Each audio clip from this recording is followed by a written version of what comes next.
Abi, sağ olun.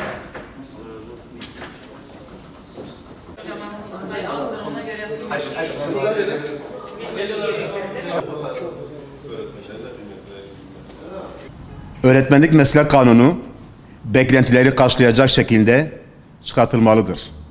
İnsanın özünü keşfetmeye, kişiliğini inşa etmeye yönelik en büyük eylemi eğitimdir. Eğitimin baş aktörü öğretmen, insanlığın kadim ve vazgeçilmez mesleklerinden biri de öğretmenliktir. Ülkemizde fiili olarak görev yapan öğretmen sayısı 1.200.000'i aşmış iken, öğretmenlerin yetiştirilmesinde emekliliğine kadar olan her aşamayı içeren, öğretmenlik mesleğini bütün olarak ele alan bir kanunun olmaması büyük bir eksikliktir. Eğitimde örnek gösterilen ülkelerde olduğu gibi öğretmenliğin kamu sistemi içerisinde eğitim, öğretim hizmetleri sınıfı, kariyer mesleğine uygun bir kanuna kavuşturması artık daha fazla örtelenmemelidir.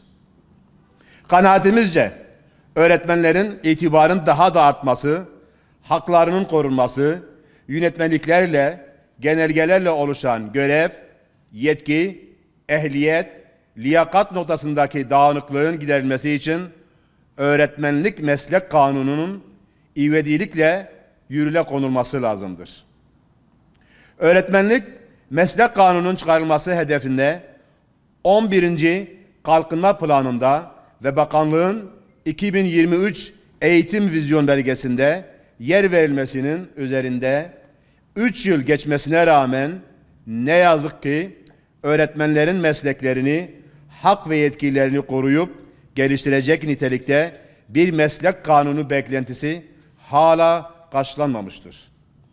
Çıkarılıp yürürlüğe konulacak kanunun hedefler ve gerçekler bağlamında uluslararası standartlara uygun bir kanun olarak düzenlemesini bekliyoruz. Bu mümkündür. Beklentileri de doğrultudadır. Aksi halde yapılacak çalışma anlaşılmazdır. Medeniyetimizin yüklediği değeri sosyal ve ekonomik statü açısından gerçekleştirecek kanun, öğretmenin itibarını hem korumaya hem de yükselmeye yaramalıdır. Çağın gereklerini ve öğretmenlerimizin beklentilerini karşılayacak şekilde 2018 yılında hazırladığımız Öğretmenlik Meslek Kanunu ihtiyaç ve öneriler başlıklı raporumuzla genel çerçeveyi çizdik. Meslek kanunu öğretmene destek kanunu olmalı diyerek beklentilerimizi ifade ettik. Nasıl bir meslek kanunu olmalı, meslek kanununda neler yer almalı sorularının cevabını bir eğitim sendikası olarak verdik.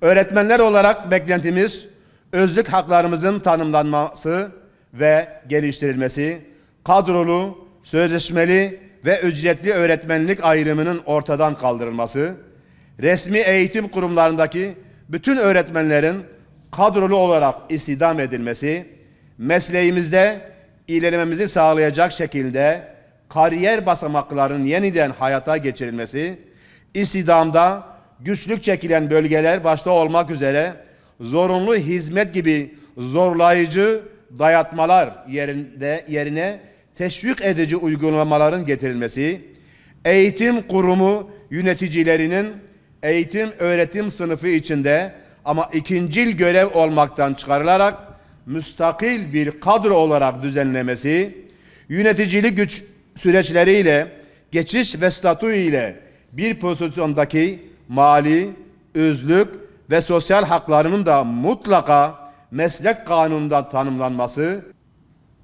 meslek kanunu içeriği itibariyle öğretmenlerin atamadan yer değiştirmeye, yetişmeden gelişmeye, eğitim imkanlarından kariyer basamaklarına erişimine, ehliyetten liyakata kadar ayrımcılık ya da ayrıcalıktan uzak, objektif hükümler ihtiva etmelidir.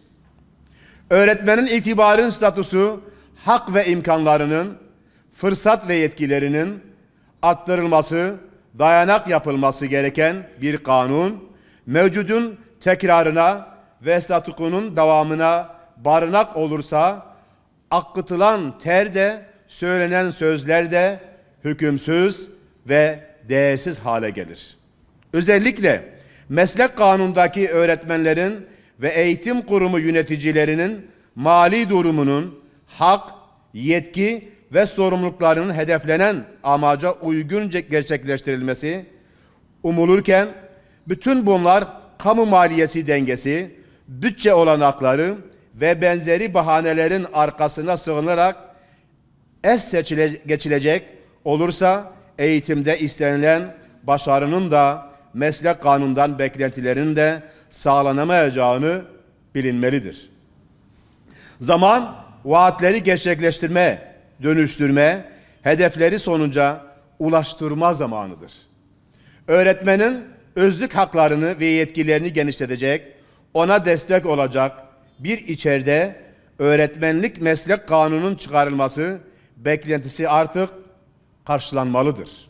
Siyasi iradeyi, Türkiye Büyük Millet Meclisi ve Milli Eğitim Bakanlığı'nı öğretmenlik meslek kanununu bir an evvel hayata geçirmek konusunda adım atmaya çağırıyoruz. 24 Kasım'da öğretmenlerimize verilecek en büyük müjde, özlük haklarını koruyup geliştirecek, çalışma şartlarını iyileştirecek, uğradıkları şiddeti önleyecek, sorunlarına çözüm üretecek ve mesleklerini, itibarını hak ettiği yere taşıyacak bir içerikle öğretmenlik meslek kanununun Türkiye Büyük Millet Meclisi gündeminden getirilmesidir ve yasalaştırılmasıdır.